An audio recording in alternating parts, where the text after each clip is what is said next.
আচ্ছা বাবা, আচ্ছা, আর কাঁদবো না, তুমি খেয়ে নাও।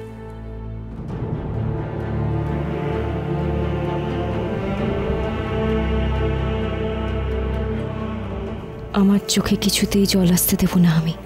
আমার চোখের জল দেখলে তোমার খুব কষ্ট হবে কুমার।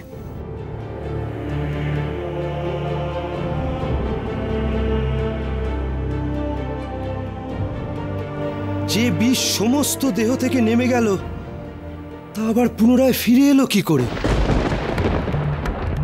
এতে কোনো মায়া খেলা ছাড়া সম্ভব নয়। মায়া?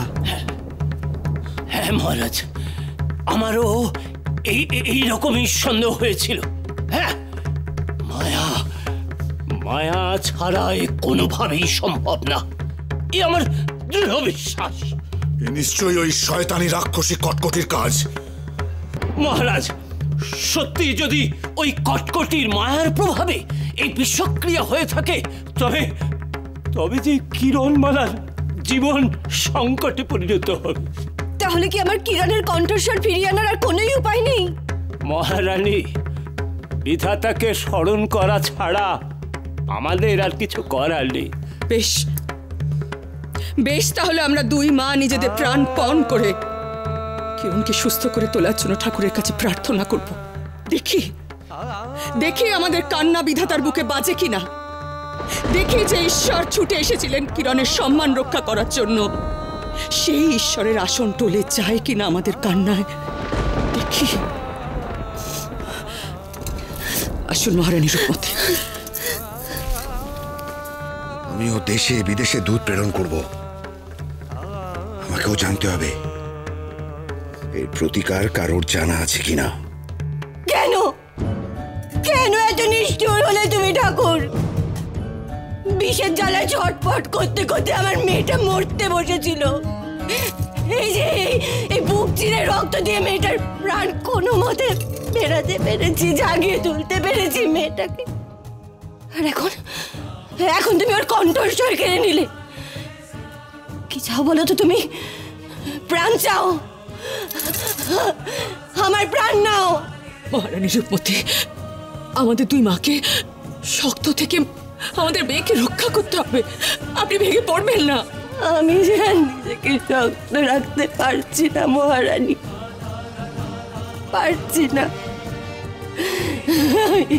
আমি পারছি না। শেষ হয়ে যাচ্ছে আমার কিরণ, খুব কষ্ট পাচ্ছে ঠাকুর।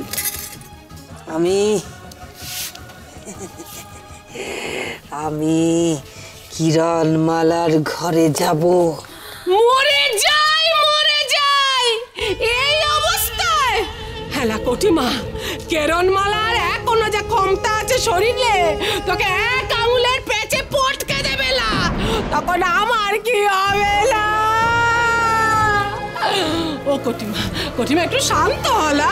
মা, আমি কিরণমালার দাসী সেজে যাব। আমি ছদ্মবেশে যাব। বৎসমালা, মায়া করত দেখি।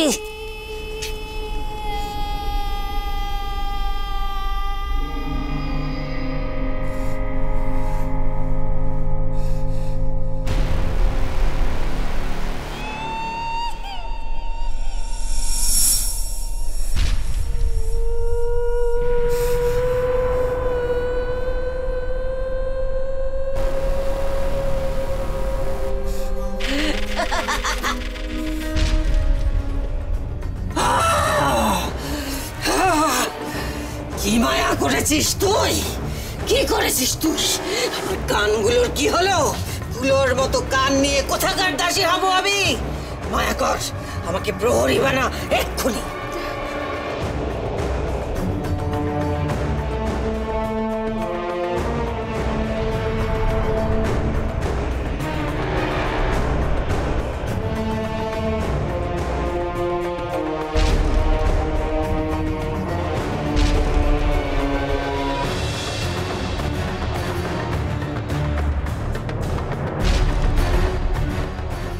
এ কিরকম মায়া করছিস তুই?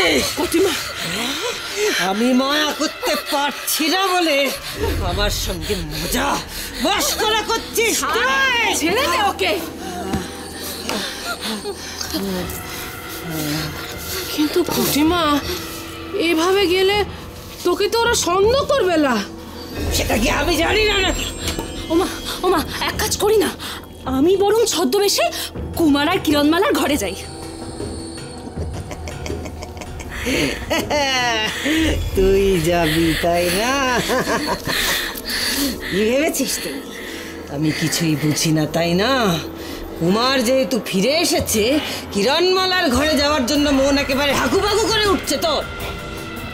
কটিমা, আমি বরং যাই। না, কেউ যাবে না। তোমাদের দুজনের মধ্যে কারুর উপর আবার এতটুকু ভরসা নেই। আমি যাব, আমি। কিন্তু কি করে যাব, কি করে যাব?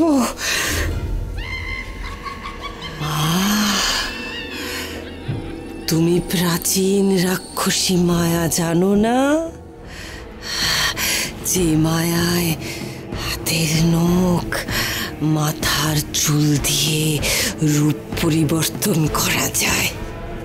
হেলা কটিমা, জানি তো, কিন্তু কটিমা, তার জন্য তো তোর নিজের হাতের নখ আর মাথার চুল লাগবে না। তো সেটা নিতে তোমাকে কে বারণ করেছে? হ্যাঁ,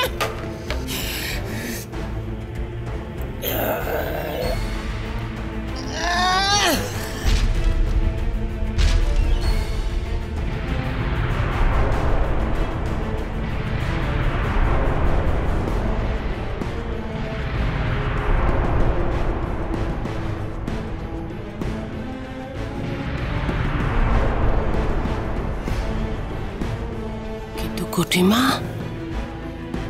তোর নিজের রক্তও তো লাগবে না।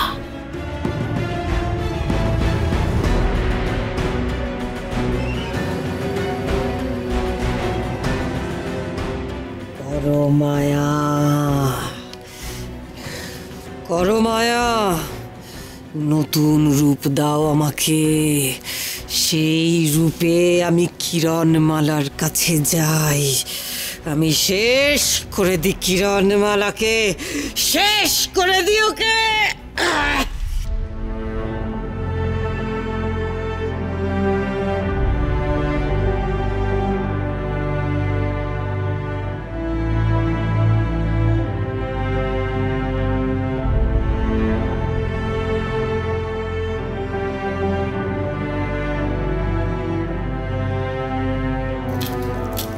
মহর্ষি, কেন কিরণমালা এইভাবে নিজের কণ্ঠস্বর হারালো? কোনো কারণ খুঁজে পেলেন আপনারা? আমার মনে হয় কিরণের উপর কোনো মায়া করা হয়েছে, তাই বিশ্বের প্রতিক্রিয়া বেড়ে গিয়েছে। নিশ্চয়ই ওই রাক্ষসী রানী কটকটির কাজ। আমি ওকে শেষ করে ফেলবো। শান্ত হও কুমার, কুমার শান্ত হও, কুমার শান্ত হও, কুমার। কুমার, আমি কিভাবে শান্ত হব পিতা? ওই রাক্ষসীর কারণে আজ আমার কিরণমালাকে এতটা যন্ত্রণা ভোগ করতে হচ্ছে। ওকে শেষ না করা অব্দি আমার শান্তি নেই। বৎস, কটকটির ধ্বংস অনিবার্য। সে হাজার চেষ্টা করেও তোমার প্রাণ ফেরানো আটকাতে পারেনি। এমনকি ওই ধৃতিরাজকে সঙ্গী করেও, শত অশুভের সাথে হাত মিলিয়েও সে পারেনি শুভকে পরাজিত করতে। এখন আমাদের কাজ ওই কিরণমালাকে সুস্থ করে তোলা। সেটাই আমাদের কাছে গুরুত্বপূর্ণ কাজ। শুভকে রক্ষা করাটাই আসল কর্তব্য। কিরণমালার জীবন কি তবে বিপন্ন? হ্যাঁ কুমার,